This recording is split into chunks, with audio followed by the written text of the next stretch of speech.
número 2, donde tuvimos la lectura de la Escritura. Hechos capítulo número 2. Voy a leer solamente un versículo y después oramos y entramos en el mensaje de la palabra del Señor en esta bonita noche. Hechos capítulo 2, vea lo que dice el versículo número 42. Hechos 2:42. Dice así la palabra de Dios. Y perseveraban en la doctrina de los apóstoles, en la comunión unos con otros, en el partimiento del pan y en las oraciones. El libro de los Hechos, hermanos, es un libro que nos puede enseñar o que nos enseña la historia de la iglesia, de las primeras iglesias bíblicas, iglesias aprobadas por Dios. Iglesias que son hoy el modelo de iglesia que deberíamos imitar. Iglesias bíblicas. Y hay mucho que pudiéramos aprender acerca de las iglesias en el libro de los Hechos, pero quiero hablarle en esta hora por un breve tiempo acerca de 4 características de una iglesia bíblica. Hay muchas iglesias. Usted puede salir por las calles de Cuenca y darse cuenta que hay muchas iglesias de diferentes denominaciones, de diferentes títulos, diferente infraestructura, pero iglesias bíblicas son pocas.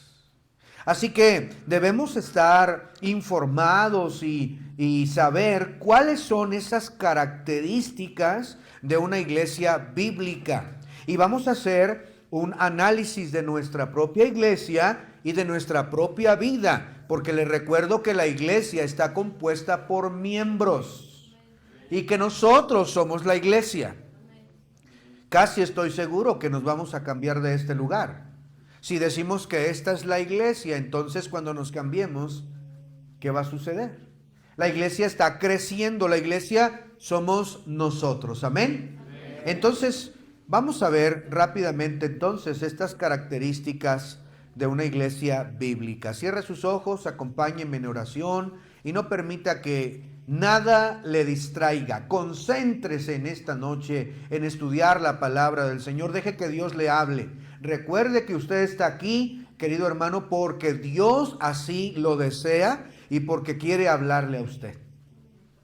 Vamos a orar. Gracias, Señor, por traernos con bien a la iglesia, por el tiempo de oración, de agradecimiento a ti. Pero ahora queremos estudiar tu palabra, queremos aprender de ella, que tú nos hables, nos retes, nos dirijas, Señor, en tu preciosa palabra. Usa tu palabra como espada de 2 filos para penetrar en nuestro corazón, Señor, para darnos cuenta en lo que estamos haciendo mal, corregir nuestra vida y tener de tu bendición, Señor.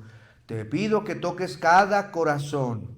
Anima, aviva los corazones fríos, secos, que en esta hora necesitan de ti, Señor. Por favor, háblanos, te necesitamos. Enséñanos en esta noche. Bendice el resto de esta predicación en el nombre de Jesucristo, nuestro Salvador. Amén. Quiero comenzar diciéndole, los niños hay que salir. Los niños van con mi esposa para poderles enseñar también a ellos y que los papás se puedan concentrar también, ¿verdad? Muy bien. Quiero comenzar diciendo, hermanos, que la iglesia no es una invención humana. La iglesia no surgió como la voluntad o la idea de una persona, de un humano cualquiera. No, hermanos. La iglesia no es una invención humana ni una institución opcional. ¿Puedo ir o no puedo ir? No, bíblicamente la iglesia es el cuerpo de Cristo. Es la esposa redimida. Es la columna y baluarte de la verdad. En un mundo quebrado, en un mundo, hermanos, que no sabe a dónde va, caótico, un mundo que está de cabeza, la iglesia es el refugio para el cristiano, el hospital para los heridos, para curarles y vendarles con la palabra de Dios. Es el cuartel general para cumplir la gran comisión, para ir a predicar el evangelio. La iglesia es importante, hermanos. La iglesia es de suma importancia. Tanto es la importancia que Jesucristo la ganó con su propia sangre. Miren lo que dice ahí mismo en Hechos 20, el versículo 28. Hechos 20, versículo 28. Miren lo que dice la Biblia ahí. El apóstol Pablo está despidiéndose de algunos líderes de la iglesia y él les recuerda, les dice: pongan todo su interés, pongan cuidado, miren bien lo que van a hacer. Versículo 28, mire por favor, Hechos 20, 28. Por tanto, dice Pablo, mirad por vosotros y por todo el rebaño en que el Espíritu Santo os ha puesto por obispos para apacentar la iglesia del Señor, la cual Él ganó con su propia sangre. La iglesia, hermanos, dice la Biblia, es del Señor. Pablo está hablando con los líderes, con los pastores. Él se está despidiendo ahí y les dice: recuerden quién te puso en ese lugar. Es el Espíritu Santo el que te puso. Ten cuidado de las ovejas y recuerda que debes apacentar la iglesia del Señor, lo cual indica de a quién le pertenece. La iglesia es del Señor. Y luego dice, la cual ganó con su propia sangre. La iglesia entonces, hermanos, es amada por Cristo porque la ganó con su propia sangre. La iglesia es importante porque es el cuerpo de Cristo. La iglesia es importante, hermanos, porque Cristo expresa su amor continuamente. Así lo dice Efesios capítulo 5, lo leo. Efesios 5:25 dice: maridos, amad a vuestras mujeres. Pero luego dice: así como Cristo amó a la iglesia y se entregó a sí mismo por ella para santificarla, habiéndola purificado en el lavamiento del agua por la palabra. Mire cómo dice la Biblia aquí. A los maridos se les llama a amar a sus esposas como Cristo amó a la iglesia. Porque la verdad es que Cristo ama a la iglesia. La iglesia es amada por el Señor y Él se entregó a sí mismo por la iglesia. Dígame si la iglesia no es importante entonces. Es sumamente importante. Por eso yo no entiendo a algunos hermanos que menosprecian la iglesia. La iglesia es en último lugar, en última instancia, y no es una prioridad. Si Cristo entregó su vida, entregó su sangre preciosa, es la esposa amada, la redimida, es columna y baluarte de la verdad. Debería tener la misma importancia que tiene para Cristo, para nosotros, hermanos. Un gran predicador llamado Charles Spurgeon dijo así: si no puedes amar la iglesia a la que Cristo ama, entonces, ¿cómo puedes decir que amas a Cristo? Porque si amas a Cristo, tienes que amar lo que Él ama, y Él ama la iglesia. Amén, hermanos. Una iglesia viva, una iglesia bíblica, una iglesia que impacta, es aquella que sigue el modelo bíblico. Una iglesia que va a ser usada por el Señor, que va a impactar al mundo, una iglesia que va a agradar a Dios, debe ser bíblica. Hoy vemos muchas iglesias de muchos tipos adaptándose al mundo para llamar la atención. Eliminan ciertas partes, dejan de predicar de cierta manera, dejan de mencionar ciertos temas, cambian sus enseñanzas, cambian las cosas para llamar la atención, para poder atraer a la juventud, y dejan de ser bíblicas. Lamentablemente, hermanos, muchas iglesias han dejado de ser iglesias y ahora parece que es un show, un entretenimiento, un lugar para ir a acallar la conciencia de la gente, adaptando la iglesia como el mundo lo es para que se sientan cómodos. Pero una iglesia bíblica debe seguir el modelo precisamente de la palabra de Dios. Así que hoy veremos estas 4 marcas, que hay muchas más, pero yo he decidido, hermanos, por guía del Señor, poder ver lo que dice aquí en Hechos. Vea por favor la primer característica, la primer marca, esta primer característica de una iglesia bíblica. Hechos capítulo número 2. Hechos capítulo 2, el versículo número 41 en adelante. Mire lo que dice. Así que los que recibieron su palabra fueron bautizados y se añadieron aquel día como 3,000 personas. ¿Por qué se añadieron estas personas? Bueno, usted puede leer el contexto inmediato y puede darse cuenta que Pedro estuvo predicando un gran sermón lleno del Espíritu Santo y les dijo: arrepiéntanse de su pecado. Miren, en el versículo número 38, vea por favor, Hechos 2:38, dice: Pedro les dijo: arrepentíos y bautícese cada uno de vosotros en el nombre del Señor para perdón de pecados y recibiréis el don del Espíritu Santo. Aquí Pedro no está sobándoles el hombro, no está diciéndoles palabras dulces y tiernas, les está diciendo: ustedes mataron al Señor. Arrepiéntanse de su pecado y reciban al Señor, que para ustedes es la promesa. Y la gente cree, la gente es confrontada con la palabra de Dios, la espada de 2 filos penetrando ahí. La gente se arrepiente de su pecado, se añade a la iglesia y se añaden como 3,000 personas. Pero luego dice aquí: y perseveraban en la doctrina de los apóstoles. Y perseveraban. La primera característica, hermanos, que podemos ver de una iglesia modelo, una iglesia bíblica, es la diligencia y la constancia. Miren lo que dice el versículo 46 también. Y perseverando unánimes. Perseveraban. La iglesia, hermano, usted puede ver claramente que ellos eran diligentes, eran constantes. Y tenemos pasajes en la Escritura. El pasaje de 2 de Timoteo 3:14 que dice: pero persiste tú en lo que has aprendido y te persuadiste. Y ahí podemos ver que ellos perseveraban. Una iglesia viva, una iglesia bíblica persiste, es constante, no es emocional, sino comprometida.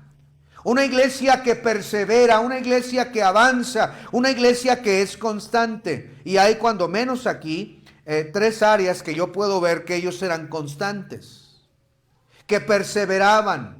Mire, la primera de ellas está ahí mismo en el versículo 42. Y perseveraban en la ¿qué, hermanos? En la doctrina de los apóstoles. La primera área en la que esta iglesia perseveraba es en la doctrina. ¿Y cómo debemos cuidar la doctrina en estos días? ¿Cómo debemos estudiar la palabra del Señor? Porque hoy en día hay muchas enseñanzas que parecen verdades, que parece que tienen algo de bueno, pero son falsas doctrinas, falsas enseñanzas que contradicen lo fundamental de la palabra de Dios. Ellos perseveraban en la doctrina y hoy más que nunca la iglesia debe perseverar en la sana doctrina. Debe ser bíblica, debe predicar la palabra del Señor tal y cual la recibimos del Señor. Hay veces que la doctrina, la enseñanza, la predicación no es popular, no le gusta a la gente, no es llamativa, pero es la predicación de la Biblia lo que va a transformar la sociedad, nuestras vidas, nuestras familias. La doctrina, esta iglesia perseveraba en la doctrina. Por eso es que la palabra del Señor debe de abundar en nosotros, hermanos, para poder identificar las enseñanzas falsas, para poder saber cuando alguien está diciendo algo que es incorrecto. Por eso Colosenses 3:16 dice: la palabra de Cristo abunde, more en abundancia en vosotros. Abundantemente la palabra de Dios debe de ser, hermanos, una constante en nuestras vidas. Mire cómo dice el Evangelio de Juan, capítulo 8, el versículo 31, unas páginas atrás Ahí donde estamos, Juan 8:31. Dice la Biblia ahí.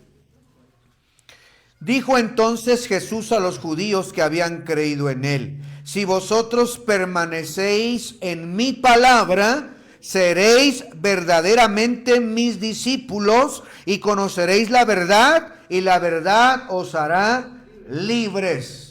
Permaneced en mi palabra. ¿Cómo es importante que perseveremos en la doctrina? Que perseveremos en la enseñanza correcta bíblica. Aunque no sea popular, aunque lastime a algunos o ofenda a algunos, debemos pararnos firmes por la palabra de Dios. Llamar el pecado como se llama: pecado, no enfermedad, pecado. Y esto, hermanos, es difícil en medio de un mundo que ataca, el mundo en contra de la palabra de Dios, pero la iglesia debe perseverar en la sana doctrina. Debemos seguir predicando en contra del pecado, debemos seguir predicando en contra del adulterio, de la fornicación, en contra del homosexualismo, de las lesbianas. Debemos seguir predicando en contra del abuso, en contra del trago, del alcohol. Debemos seguir predicando en contra, hermanos, del pecado maldito que arruina familias. La iglesia debe perseverar, aunque vengan vientos tempestuosos, aunque vengan con su dinero para ofrecer y dejemos y empecemos a cambiar, debemos perseverar. Miren lo que dice segundo de Juan. Segunda de Juan, antes de Apocalipsis tenemos primera, segunda y tercera de Juan. Y tenemos ahí en el segunda de Juan, capítulo que guste, versículo 9, dice ahí: cualquiera que se extravía y no persevera en la doctrina de Cristo. Miren lo que dice aquí. Cualquiera que se extravía y no persevera en la doctrina de Cristo, no tiene a Dios. El que persevera en la doctrina de Cristo, ese sí tiene al Padre y al Hijo. El que persevera en la doctrina. Hoy en día, hermanos, tenemos muchos cambiando sus doctrinas, cambiando sus enseñanzas. Ahora resulta que estaban equivocados, ahora resulta esto y aquello, y empiezan a hacer un cambiadero de doctrinas. El que no persevera, dice aquí la Biblia, no tiene a Dios. El que persevera en la doctrina de Cristo, ese sí tiene a Dios, ese sí tiene al Padre y al Hijo. Perseveremos. Si vamos a hacer una iglesia bíblica, una iglesia que agrada a Dios, una iglesia que sigue el modelo de Hechos, debemos de perseverar en la sana doctrina. Debemos arder en fuego, debemos ser celosos de la sana doctrina. No vamos a traer aquí lo que el mundo ofrece. Lamentablemente, hermanos, pero ha sucedido. Iglesias que permiten, ¿verdad?, cosas, cambios, porque resulta que es más popular, que está muy anticuado, que no sé cuánto, abandonan la doctrina y entonces se manifiesta que ahora ya no son iglesias bíblicas.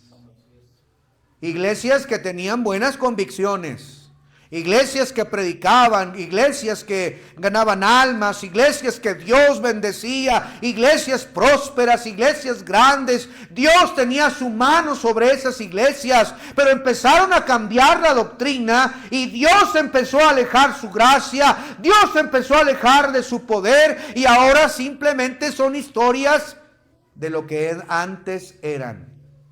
Yo creo que pudiéramos aquí mencionar varios casos o testimonios, pero nos toca a nosotros hoy analizar y perseverar en la doctrina.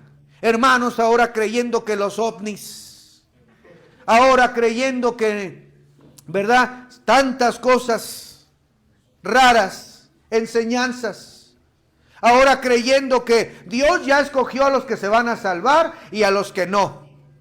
Y pues nada podemos hacer, porque Dios ya escogió a los que se van a salvar y los que no. Entonces me tiro a la hamaca, porque pues Dios ya sabe todo lo que va a pasar. Así que ya, ¿para qué predico? Iglesias dejan de ganar almas.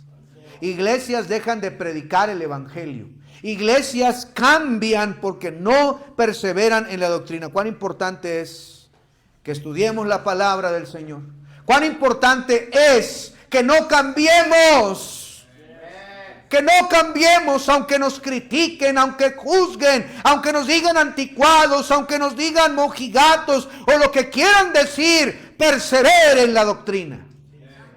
Pero no solamente eso, mire lo que sigue diciendo la Biblia en Hechos capítulo 2, donde estamos estudiando. Póngale una marca o algún separador. No tenemos que cambiar la doctrina, no tenemos que cambiar las convicciones. El pecado sigue siendo pecado, hermanos. Y Dios no ha cambiado. Nunca podremos exagerar en cuanto a la santidad, porque la medida del cristiano es llegar a ser como Cristo. Nuestra medida no es ser como un predicador, no, es ser como Cristo. Por eso no podemos exagerar jamás en cuanto a santidad. La iglesia debe ser santa. Tengamos cuidado, hermanos, de no abandonar la sana doctrina. Pero mire en qué más debemos ser perseverantes. El versículo número 42 sigue diciendo: y perseveraban en la doctrina de los apóstoles. Y luego dice: en la comunión unos con otros. La iglesia modelo, la iglesia bíblica, tiene que perseverar en la comunión. Debemos tener comunión unos con otros. Somos el cuerpo de Cristo. Somos miembros de la familia de Dios. No debe existir entonces entre nosotros divisiones, envidias, críticas, grupitos, familias exclusivas, gente que se le tiene que poner en un pedestal. No. La iglesia somos todos delante de Dios, redimidos, comprados, hermanos, y debe de haber comunión. Debe haber apoyo entre nosotros. Mire cómo dice el Salmo 133. Salmos, esta primera iglesia, hermanos, usted podía ver esa hermosa comunión que tenían, y ahorita vamos a ver más de eso. Pero mire, en el Salmo 133, versículo 1, dice ahí, David dice: mirad cuán bueno y cuán delicioso es habitar los hermanos juntos en armonía. Es como el óleo sobre la cabeza, la cual desciende sobre la barba de Aarón y baja hasta el borde de sus vestiduras. Dice el versículo 3, como el rocío de Hermón que desciende sobre los montes de Sión. Y mire cómo termina este salmo: porque allí envía Jehová bendición y vida eterna. Cuando hay comunión entre hermanos, cuando hay unión, cuando caminamos con un mismo propósito, un mismo objetivo, cuando nadie se siente mejor que nadie, cuando tenemos la humildad de saludar a cada persona, no importando su estatus social, no importando su nivel académico, sabemos que somos redimidos delante de Dios y tenemos un mismo corazón. Ahí envía Dios bendición y vida eterna.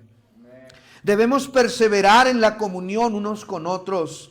Andar en luz produce comunión genuina, porque la Biblia dice en 1 de Juan 1:7, si andamos en luz como Él está en luz, tenemos comunión unos con otros. Y la sangre de Jesucristo, su Hijo, nos limpia de todo pecado. 1 de Juan 1:7, si andamos en luz como Él está en luz, tenemos comunión. Para que haya comunión debemos andar bien con Dios, hermanos. ¿Sabe por qué, hermanos, no quieren venir a la iglesia a veces? Porque sabe que andan mal. Por eso no quieren venir a veces. ¿Para qué voy? No quiero ser hipócrita y el diablo los engaña. Y en lugar de que vengan, se arrepientan, cambien, se alejan. Alguien que anda mal, alguien que anda de borracho, de mujeriego, alguien que anda de grosero, de hipócrita, de ladrón, alguien que anda con una novia inconversa, con un novio inconverso, besuqueándose y todo lo que están haciendo. Ellos no van a querer venir a escuchar predicación, se van a sentir incómodos al venir. Y esa, hermanos, es la razón de por qué muchos se alejan. No quieren porque saben que escuchan música mundana toda la semana, toda la bachata, toda la banda, todo el hip hop, todo lo que escuchan toda la semana, toda la porquería que está en el mundo y vienen aquí, no se sienten cómodos, se aburren, se sienten ofendidos, se sienten mal y por eso muchos se alejan. Por eso la Biblia dice, si andamos en luz como Él está en luz, tenemos comunión unos con otros. Persevera en la comunión. Deja tu pecado, deja el mundo y ven a tener comunión con los hijos de Dios, a la iglesia, hermanos. Qué hermoso es convivir como hermanos, amén, hermanos. Qué hermoso es convivir sabiendo que a todos Dios nos ha perdonado, que todos, hermanos, somos salvos por gracia, que todos batallamos con los mismos pecados a veces en la semana, que a veces tenemos deslices, que nos caemos y nos desanimamos y nos volvemos a levantar y nos animamos unos a otros y de repente llega un hermano y está cabizbajo con la mirada abajo, con las manos en el bolsillo, se siente mal, se siente triste y llega otro hermano y le empieza a animar. ¡Qué bendición es eso! La iglesia, la primera iglesia, perseveraba en la doctrina, perseveraba en la comunión, pero también sigue diciendo el mismo versículo, Hechos 2:42, en el partimiento del pan y en las oraciones. El partimiento del pan y en las oraciones. Algunos han dicho, el partimiento del pan se refiere a la comunión de la cena del Señor. Si no es así, de cualquier manera, convivían. Partían el pan con alegría y sencillez de corazón. Estaban unidos y perseveraban en oraciones. Qué importante es como iglesia perseverar en la oración. Qué importante es perseverar en la oración, velando en ello con acción de gracias, dice la palabra del Señor. Debemos perseverar. Usted escuche las peticiones de los hermanos, anótelas, llévelas a casa, oremos unos por otros. La familia de la hermana fulana de tal está teniendo problemas, ore por ellos. Perseveremos unidos en oración. Esta iglesia perseveraba y ¿sabe? La palabra del Señor dice que en el versículo número 40, vea por favor, 46 dice ahí, y perseverando unánimes cada día en el templo y partiendo el pan en las casas, comían con alegría y sencillez de corazón. Cuando la iglesia empezaba a orar, queridos hermanos, usted podía ver la tierra temblar. Usted puede ver en capítulos siguientes cómo es que son llevados a la cárcel por predicar la palabra del Señor. Pero la iglesia se reúne y empieza a orar por Pedro, empiezan a orar por ellos. Y entonces la Biblia dice que la cárcel, las puertas se abren y Pedro sale. Y Pedro llega y toca la puerta y ni siquiera creían que era él. Porque la iglesia oraba. Unida, perseverando por las necesidades de la iglesia, por las necesidades de las familias. Y eso es lo que nosotros tenemos nunca que olvidar. Perseverar no solamente en la doctrina, en la comunión, sino en la convivencia y en nuestras oraciones. Pero mire la segunda característica. Hemos visto la primera característica, eran diligentes, constantes, perseveraban. ¿Persevera usted? ¿Persevera usted en la doctrina, en la comunión? ¿Persevera en asistir a la iglesia? ¿Persevera en querer estar con los hermanos, con la familia del Señor? Mire el segundo lugar, por favor. Estamos en Hechos capítulo 2, vea el versículo 44. Dice, todos los que habían creído estaban juntos, y mire qué hermoso, tenían en común todas las cosas. Versículo 46. Y perseveraban, ¿cómo, hermanos? Unánimes cada día en el templo, partiendo el pan en las casas, comían juntos con alegría y sencillez de corazón. La segunda característica que puedo ver en una iglesia bíblica, en una iglesia poderosa, es que había unidad. Estaban unánimes. Tenían un mismo plan, un mismo propósito, unidos cada día en el templo, dice la Biblia, y tenían en común todas las cosas. Vea por favor el capítulo 4, el versículo 24 también. 4:24 dice: y ellos, habiendo oído, alzaron unánimes la voz a Dios y dijeron: soberano Señor, tú eres el Dios que hiciste el cielo y la tierra y el mar. Y ahí sigue hablando como ellos unánimes alzaron la voz. 4:32, vea también 4:32. Y la multitud de los que habían creído era de un corazón y un alma, y ninguno decía ser suyo nada de lo que poseía, sino que tenían en común todas las cosas. Qué gran bendición es que haya unidad en la iglesia. En la iglesia bíblica podemos ver que tenían unidad en el propósito. Había un propósito: la predicación del evangelio, la edificación del cuerpo de Cristo. La iglesia no es un club social, es el cuerpo de Cristo, un organismo vivo con el propósito de dar gloria al Señor a través de la edificación de los miembros y de la predicación del evangelio. Una iglesia dividida jamás va a impactar a Cuenca. La unidad es esencial para poder lograr el objetivo del Señor para la iglesia. Si unos están con un pensamiento y otros con otro, yo no sé para qué tanto gasto, yo no sé para qué tanto aquello, para qué hacemos esto, y eso jamás va a producir fruto que permanezca. La división no es de Dios, la unidad es del Señor. Jesús oró para que fuéramos uno. En Juan capítulo, no vaya ya, 17:21, el Señor eleva su oración intercesora para que seamos uno, dice, así como nosotros somos uno. Qué importante es, hermanos, que no nos dejemos desviar en nuestra mente para pensar algo que no es, y tengamos unidad como iglesia. Si vamos a ser usados por Dios, si vamos a llevar el evangelio a Cuenca, Ecuador y al mundo entero, se necesita tener unidad en el propósito, unidad en el corazón. Un solo corazón y una sola alma, dice ahí la Biblia.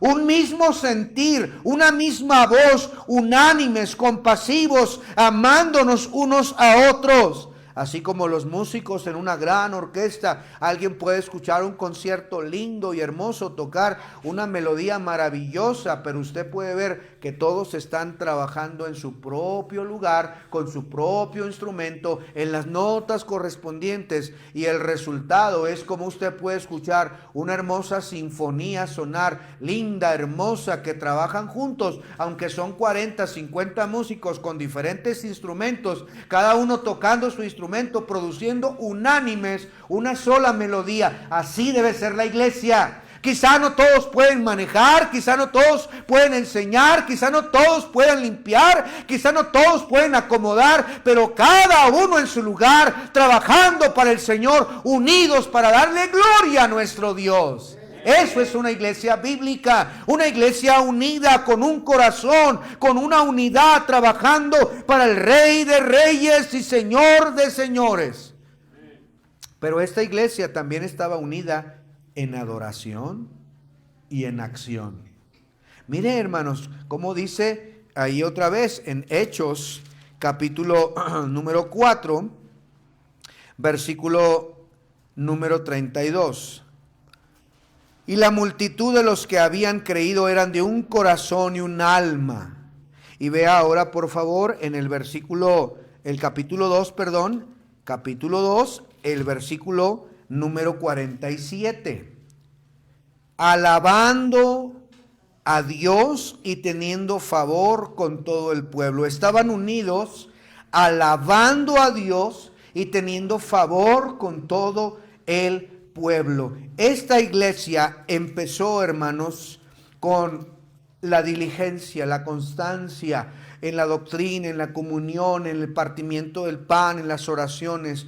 Ella tenía una característica imprescindible: estaban unidos con un propósito, con un corazón, unidos con unidad en la adoración y en la acción. Y mire ¿Qué resultados tan maravillosos tenemos en el capítulo número 4, versículo 33? Cuando el Señor nos dice, en el versículo 32 dice que estaban unidos, ya lo leímos, un alma, y que nadie decía ser suyo nada propio, sino que tenían todas las cosas en común. Es entonces cuando viene el versículo 33, dice: y con gran poder los apóstoles daban testimonio de la resurrección del Señor Jesús, y abundante gracia era sobre todos ellos. Abundante gracia, la gracia del Señor, la bendición de Dios viene cuando hay unidad en la iglesia. Únase al propósito de la iglesia. Tenemos que ser una iglesia unida. Esa es una característica bíblica. Qué lamentable es encontrar iglesias donde hay división, donde hay contención, donde hay crítica, donde unos jalan para un lado, otros para otro, y cada quien hace lo que quiere, y no hay un camino, un solo corazón, una sola alma, un solo objetivo. No lo hay. Dios no puede bendecir una iglesia así. ¿Está usted unido a la iglesia? ¿Tiene un corazón, un alma? ¿Usted desea lo que Dios desea para la iglesia? Trabajar para el Señor, darle lo mejor a Cristo, para que más gente conozca, para que más gente se añada, para que el cuerpo de Cristo sea edificado. La unidad no es el resultado de mirarnos unos a otros. La unidad viene como resultado de mirar todos hacia Cristo. Todos con el objetivo de Cristo. Mire la tercera característica, por favor. En Hechos capítulo número 2, versículo 45. Dice la Biblia ahí: y vendían sus propiedades y sus bienes y lo repartían todos según la necesidad de cada uno. Capítulo 4, versículo 32. Y ninguno decía ser suyo propio nada de lo que poseía, sino que tenían en común todas las cosas. 34. Así que no había entre ellos ningún necesitado, porque todos los que poseían heredades o casas las vendían y traían el precio de lo vendido y lo ponían a los pies de los apóstoles, y se repartía a cada uno según su necesidad. Entonces José, a quien los apóstoles pusieron por sobrenombre Bernabé, que traducido es hijo de consolación, levita natural de Chipre, como tenía una heredad, la vendió y trajo el precio y lo puso a los pies de los apóstoles.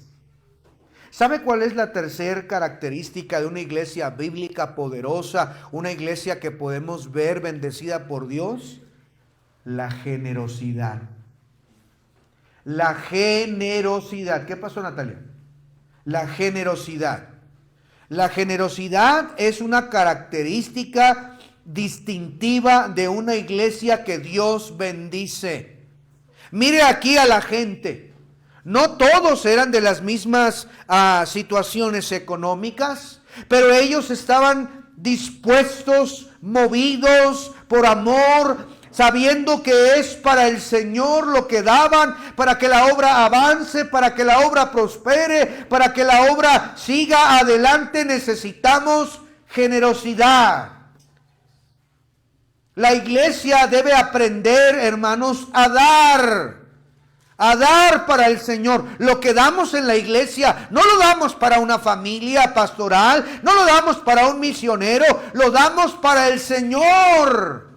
Y si esta iglesia no hubiera sido generosa, si los hermanos no se hubieran desprendido de lo que poseían, el mismo impacto no hubiéramos tenido el mismo resultado.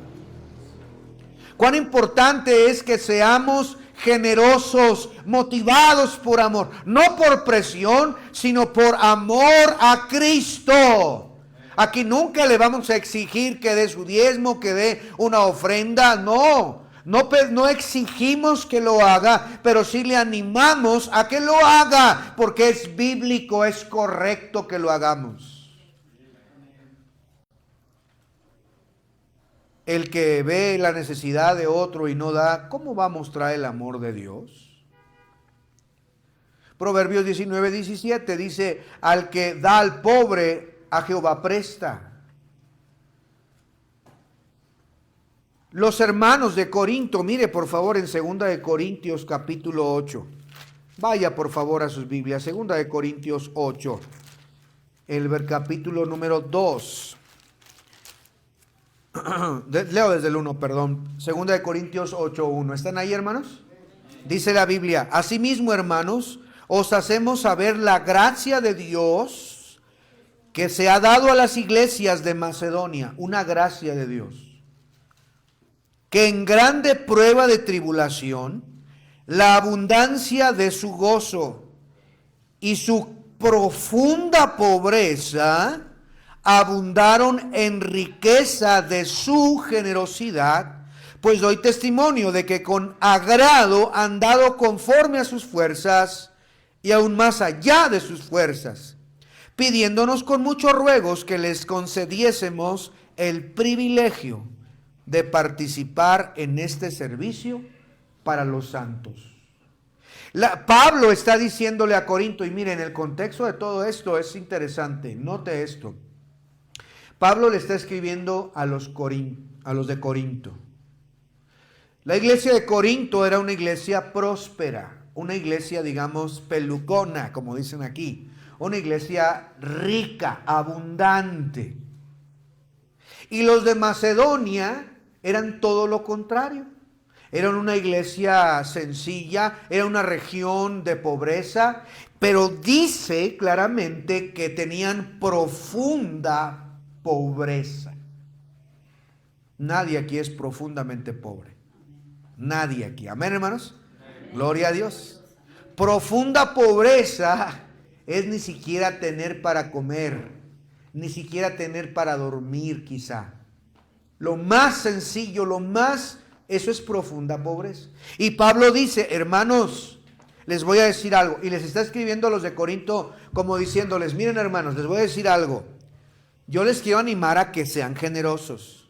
Y les quiero poner como ejemplo a la iglesia de Macedonia. Estos hermanitos me rogaron que les dejara participar. Pablo tenía que llevar una gran ofrenda hacia Jerusalén, que tenían una gran problema, estaban pasando por grandes necesidades la iglesia de Jerusalén, y Pablo entonces va y recauda una ofrenda para ayudar a las iglesias necesitadas. Y entonces los de Macedonia dicen, Pablo, queremos participar. Y da la idea que Pablo les dice, no hermanos, ustedes necesitan también. No hermanos, ¿cómo creen que les vamos a quitar a ustedes? Y ellos les rogaban, déjanos participar. Ellos veían el dar como un privilegio, porque eso es un privilegio, dar para el Señor. Dar para Cristo es un privilegio, dar para la obra de Dios. Ellos estaban dando en su profunda pobreza, se han dado conforme a sus fuerzas y más allá de sus fuerzas. Abundaron en riquezas de su generosidad. ¿Cuánto pudieron dar a estos hermanos que estaban en su profunda pobreza? Quizá usted pueda pensar, $5, $2, eran profundamente pobres, pero Pablo no les quitó el privilegio de participar, porque no es la cantidad con la que damos, es el corazón con el que damos, hermanos. Porque el Señor ama un corazón sincero. Por eso es que Él dice más adelante, cada uno dé como propuso en su corazón. Capítulo 9, versículo número 1. Mire lo que dice, 9:1. Cuanto a la administración para los santos, es por demás que yo os escriba, porque conozco vuestra voluntad, la cual yo me glorío entre los de Macedonia, que Acaya está preparada desde el año pasado, y vuestro celo ha estimulado a la mayoría. Pablo les está diciendo, hermanos, yo sé que ustedes ya están listos, pero he enviado a los hermanos para que nuestro gloriarnos de vosotros no sea en vano en esta parte, para que como lo he dicho, estéis preparados.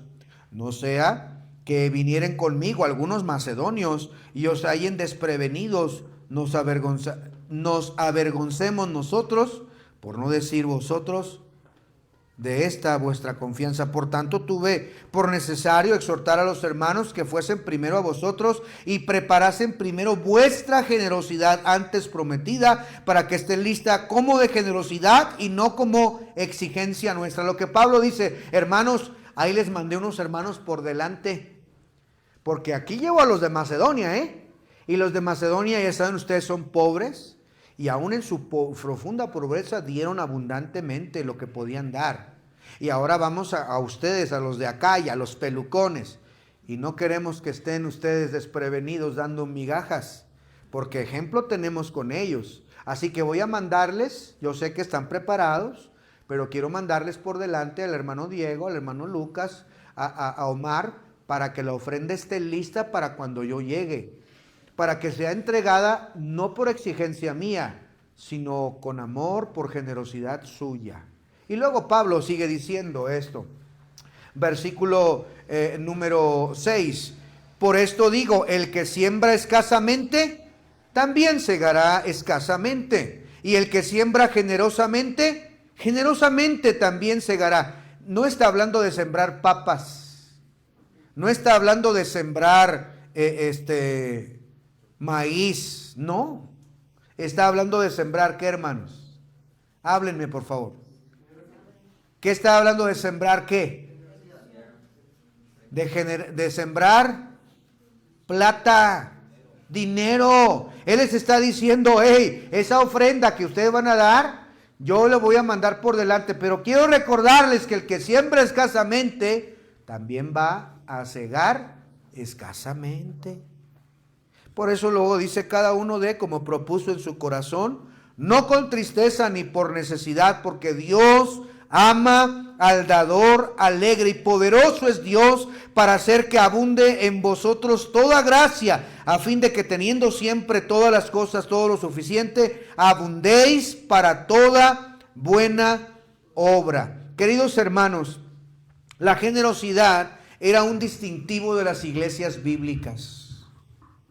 Y si vamos a ser una iglesia bendecida, necesitamos ser generosos. Necesitamos dar para el Señor. Hay hermanos que en lo que va del mes ni $1 han podido dar al Señor. Ni $1 cuando pasa el cesto de la ofrenda. Ni siquiera algo para poder dar al Señor. No digamos el diezmo que el Señor nos manda a cumplir. Pero queridos hermanos, la generosidad es recompensada por el Señor, hermanos. En nuestra vida, en nuestro matrimonio, en nuestro negocio. El que siembra escasamente, segará escasamente. Dios conoce su corazón. Dios conoce nuestro dar. La iglesia era generosa. Y hay algunos que dicen: ay, pastor, imagínese si hiciéramos exactamente lo que la iglesia primitiva hizo. Vendían sus casas, hermanos, sus propiedades. Bernabé, se cree que Bernabé era una persona acomodada, que tenía buenos recursos, Bernabé. Y una buena propiedad la vendió y la trajo completita a los pies de los apóstoles para las necesidades de la iglesia. Y no le pesó, lo dio de generosidad, de corazón. Luego Ananías y Zafira quisieron imitar, pero quisieron robar. Capítulo 5, y el Señor murieron porque quisieron engañar al Señor. ¿Cuánta falta hace unos cuantos Bernabé en la iglesia, hermanos? Que sean generosos con el Señor. Cuánto no pudiéramos hacer. La verdad es que yo estaba platicando el día de hoy con la hermana Flor y con el hermano John, diciendo cómo me gustaría tener un día grande con los niños y tener esto y tener lo otro, pero la verdad es que no hay muchos recursos. Estamos pagando el bus, la renta, estamos pagando esto, lo otro. La verdad es que no hay muchos ingresos. Queremos hacer más, pero nos vemos limitados. ¿Cuánto no pudiéramos hacer si la iglesia fuera generosa? Amén, hermanos. En último lugar, para concluir y irnos a tomar café y ¿cómo le llaman aquí? Los queisitos. Mi esposa hizo queisitos para todos. Corazón generoso mi esposita, ¿verdad? Hizo queisitos para todos de chocolate y están aquí al ladito con el café y todo es gratis. No recuerde que no nada más ¿verdad? Podemos ser generosos con nuestros recursos, también con nuestros dones. Usted sabe cocinar, venga. Usted sabe pintar, venga, que hay mucho que hacer en la iglesia. Número 4 y último, hermanos. Por el tiempo, mire lo que dice Hechos capítulo 2, capítulo 5, versículo 42. 5:42. Hechos 5:42. Mire lo que dice. Y todos los días, en el templo y por las casas, no cesaban de enseñar y predicar a Jesucristo. El cuarto distintivo que quiero llamar su atención, o la cuarta característica de una iglesia cristiana bíblica, es una iglesia que predica el evangelio. Una iglesia que, dice aquí la Biblia, todos los días en el templo y por las casas, todos los días salían a anunciar el evangelio. No cesaban de enseñar, de decir, no perdían la oportunidad en tiempo y fuera de tiempo. Ay de mí si no predico el evangelio, aprovechando bien el tiempo porque los días son malos. Una iglesia que predica el evangelio es una iglesia bíblica. Evangelización constante, evangelización en lugares, en pueblos, en comunidades, en zonas rurales, en las ciudades, en los parques. Evangelizar en todo lugar, en el templo, pero también en las casas, en los anexos, pero también en las cárceles, en cualquier lugar que el Señor nos permita, en las escuelas y fuera de ellas. Debemos predicar el evangelio. Miren lo que dice la Biblia en el capítulo 8, versículo 4, ya lo hemos leído antes. Pero los que fueron esparcidos iban por todas partes. ¿Qué hacían? Anunciando el evangelio. Ese es el propósito número 1 de la iglesia. La predicación del evangelio, el llevar el evangelio poderoso, glorioso a la gente perdida, a las comunidades de Cuenca, a cada barrio, a cada sector de la ciudad, a cada lugar. La iglesia debe tener ese objetivo número 1, que Cristo sea predicado, que gente reciba el mensaje de salvación. Hay que ir a las plazas como hay que ir a las calles. Hay que predicar el evangelio, el mensaje de Cristo. El mandamiento es claro: id por todo el mundo y predicar el evangelio. Ese es el propósito de una iglesia cristiana bíblica. Por eso es que esta iglesia gana almas. Y hay de nosotros el día que quitemos el ganar almas. Hay de nosotros aquel día que dejemos de predicar el evangelio y nos dediquemos a dar conciertos. Nos dediquemos a dar charlas motivacionales. Dar shows, entretenimientos. Ay de nosotros cuando hagamos a un lado el evangelio, no seremos una iglesia bíblica. La predicación del evangelio era un distintivo de la iglesia cristiana. En Hechos capítulo 13, ya no tenemos tiempo de ir ahí, pero de ahí salieron los primeros misioneros. Las iglesias bíblicas creen en misiones, apoyan misioneros, oran por ellos y ofrendan mensualmente para que el evangelio corra y sea glorificado, así como lo fue también en nosotros. Una iglesia bíblica participa de la obra misionera. Una iglesia bíblica cree en misiones, apoya misiones, ama misiones y envía misioneros. Todo es con el propósito de llevar el evangelio.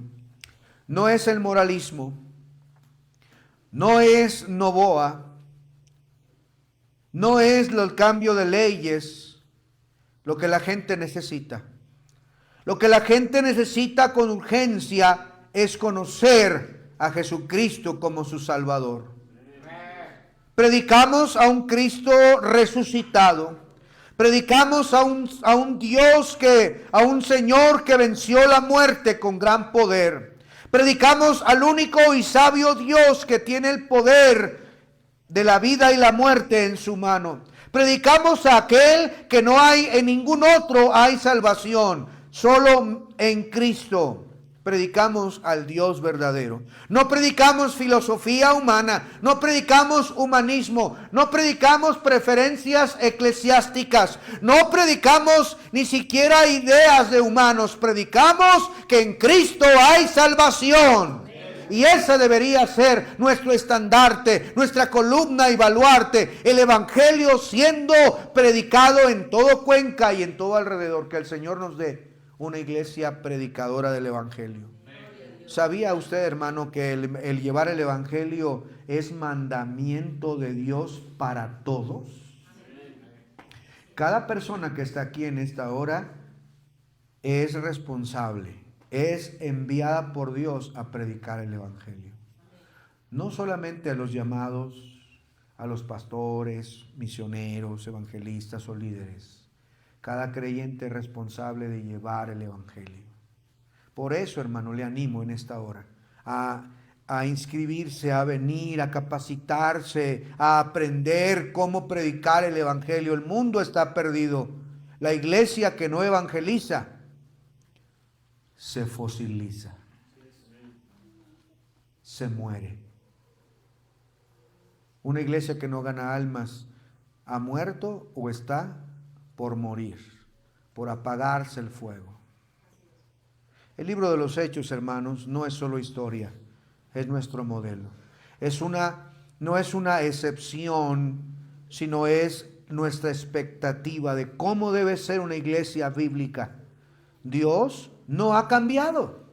Su espíritu no ha cambiado. Solo hace falta una iglesia que crea, que obedezca y que actúe. Hoy, más que nunca, necesitamos cristianos unidos, constantes, generosos y ganadores de almas. Y el Señor entonces añadía cada día los que habían de ser salvos. ¿Quieres ver más almas salvas? ¿Quieres ver un avivamiento en Cuenca? Empieza por ser parte de una iglesia viva, una iglesia bíblica. Sé un miembro vivo en ella, con estas 4 características en tu propia vida. ¿Tienes estas características? Si no es así, hoy debemos arreglar cuentas con el Señor. Perseverar, de seguir adelante, de poder obedecer al Señor, de poder, queridos hermanos, ser unidos, generosos y predicar el evangelio. Y entonces seremos una iglesia bíblica. Cierre sus ojos, incline su rostro, vamos a orar a nuestro Dios. Bendito seas, Señor. Gracias por esta iglesia. Gracias, Señor, porque podemos ver tu mano obrando, bendiciéndonos. Semana a semana podemos ver invitados, semana a semana podemos ver decisiones tomando, gente consagrándose a ti, Señor, tus hijos alejándose del pecado, luchando la buena batalla de la fe, Señor. Gracias porque podemos ver eso. No permitas, mi Dios, que nosotros nos extraviemos, nos perdamos y dejemos de ser una iglesia bíblica.